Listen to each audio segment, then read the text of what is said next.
Can Trump check the bacteria on everyone's hands and compare it to the bacteria that's on his phone and find out who stole it? Echt, oder, fake?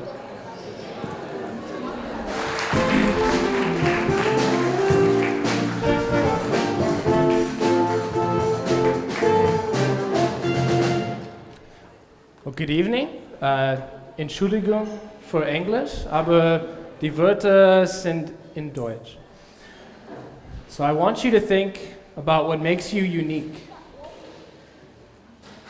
Your fingerprints, right? Basically, your fingerprints are different from everyone else's on Earth. What about your face?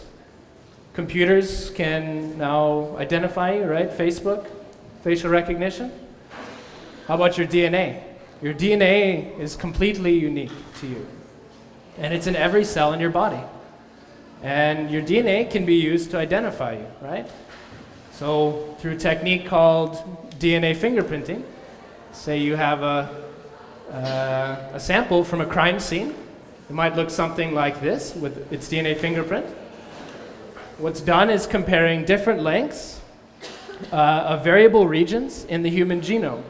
And if the only way that two samples will be the same is if they come from the same person. So unfortunately for suspect 2 here, you can see that all of the lengths of the variable regions in his DNA is the same as the sample, must be him. So through this sort of technique, you can uniquely identify every person in the world.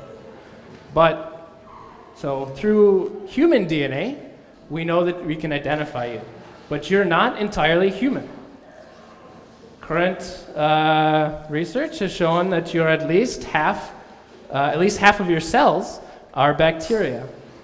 So if we count you by weight, well, you're about 99% person and 1% bacteria. But if we count by numbers of cells, you're about half bacteria, half person. And this bacteria has DNA that can be analyzed as well.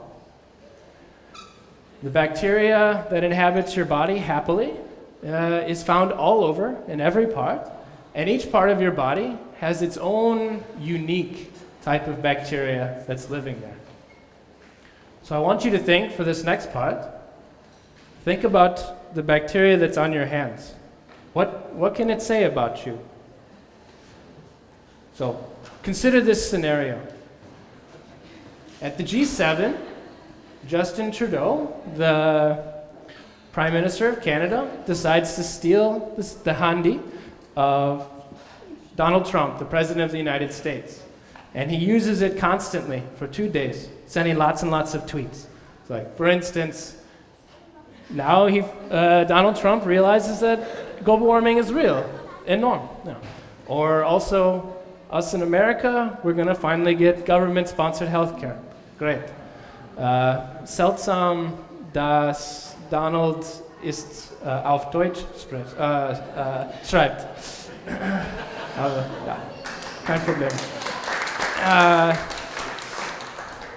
But when he's had his fun, he returns the cell phone secretly to Donald. And Donald is not happy. And he wants to figure out who's that crook that took his phone. So he decides, perhaps it's a strange idea, but okay, he's going to check the bacteria that are left on his phone and compare it to the bacteria that's on the hands of all the heads of state at the G7. So, is this reasonable? Can Trump check the bacteria on everyone's hands and compare it to the bacteria that's on his phone and find out who stole it? Echt, oder, fake? Alles gut? Okay. Okay. Well, it turns out that Donald can figure it out. Interessant. So, how would he even collect these bacteria? So, take a sample from a finger, you would get a little bit of bacteria, or a sample from the phone. So this is a little bit of bacteria and a very little bit of DNA.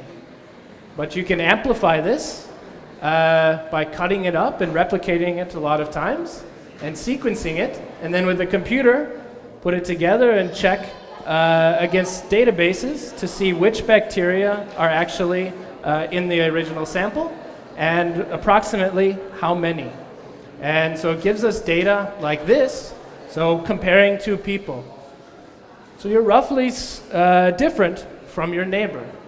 You might have also some unique bacteria, but of the bacteria that's common between you, there might be also different amounts. And so both of these things, which are unique and different amounts, can be used to identify you.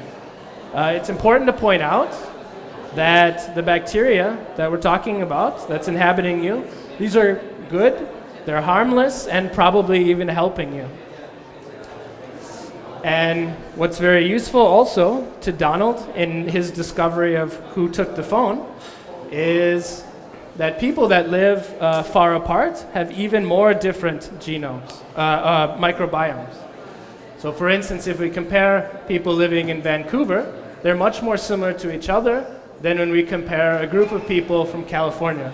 So if we have these heads of state coming from all over the earth, their microbiome should be quite different.